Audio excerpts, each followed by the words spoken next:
Praise the Lord, hallelujah. Masih Yeshu में आप सबकी सलामती हो। मेरा ईमान है कि आप मसीह यीशु में सब खुश हैं। खुदावंद आप सबको कसरत की बरकत दे। आइए आज एक हवाला देखते हैं जो कि नए अहदनामा में से है।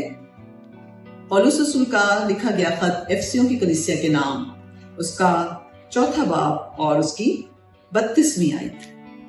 कलाम मुकद्दस में लिखा है, और एक दूसरे पर मेहरबान और नरम दिल हो, और जिस तरह खुदा ने मसीह में तुम्हारे कसूर माफ किए हैं, तुम भी एक दूसरे के कसूर माफ करो। Praise hallelujah.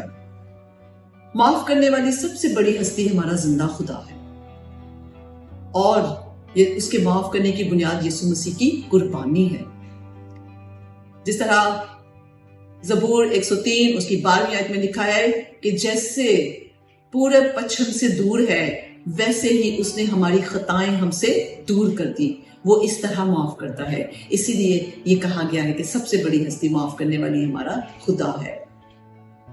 यीशु ने भी सलीब पर कहा कि ऐ बाप, इनको माफ कर, क्योंकि ये नहीं जानते कि ये क्या करते हैं। बेशक माफ करना, माफी मांगना और माफी हासिल करना मुश्किल तरीन काम है, लेकिन ये मुश्किल तरीन काम हमें करने के लिए कहा गया है। माफ करने के लुग़वी मायने ये हैं कि हर किस्म की खता और गलती को बड़ी खुशदिली से माफ कर देना।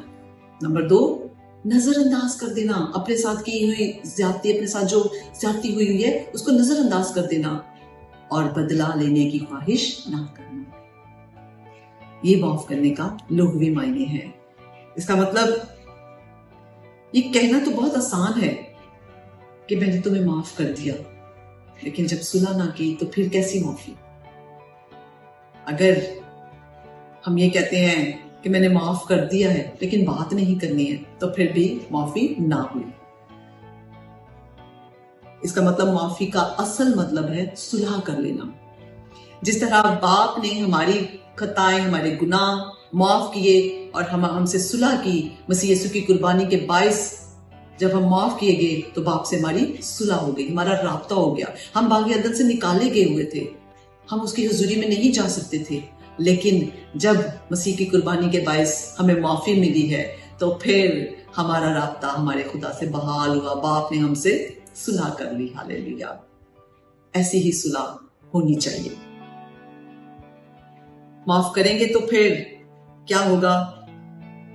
ऊपर की आयत जब हम देखते हैं, ऊपर के हिस्से में लिखा है, और एक दूसरे पर मेहरबान और नरम दिल हो। जब माफ करेंगे तो फिर हम मेहरबान होंगे, तब हम नरम दिल होंगे। जैसा बाप हम पर मेहरबान है, जैसा वो हमारे लिए नरम दिल रखता है, वैसे ही हम फिर एक दूसरे के लिए नरम दिल हो जाएंगे, मेहरबान हो जाएंगे। लेकिन तब तक जब तक माफी नहीं देते हम, जब तक हम माफी हासिल नहीं करते हैं। और माफ करना और माफी हासिल करना दोनों के लिए, माफी कर देने वाले के लिए भी और माफी लेने वाले के लिए भी बरकत का बाइस होता है, वरना बरकत रुक जाती है। सो आज सीखना इस बात को कि हमें माफ करना है और पूरे दिल से माफ करना है। एक तमसील नए अहदनामा में मत्ती की इंजील में आपने सुनी होगी। मत्ती उसके 18वें बाब की 23वीं आयत से लेकर 28वीं आयत तक मैं आपके सामने उसका जिक्र करती हूँ। उसमें कुछ यूं है कि एक मालिक जिसका एक नौकर होता है, उसने उसके 100 दिनार देने होते हैं, और वो आता है और मालिक की मिन्नत और समाजत करता है कि मैं नहीं अदा कर सकता, तो उसका मालिक उसको माफ कर देता है, बख्श देता है, वो कर्ज उसका बख्श देता है।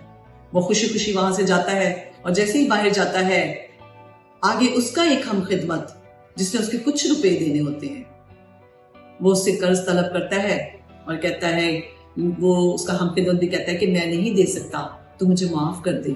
लेकिन वो नौकर अपने हम खिदमत को माफ नहीं करता, बल्कि उसको सजा देता है, उसको कैद में डाल देता है। जब मालिक को पता चलता है कि मेरे नौकर ने आगे अपने हम खिदमत के साथ ऐसा किया है, तो फिर वो उसको बुलाता है और उसको कहता है, क्या तुझे वाजिब ना था?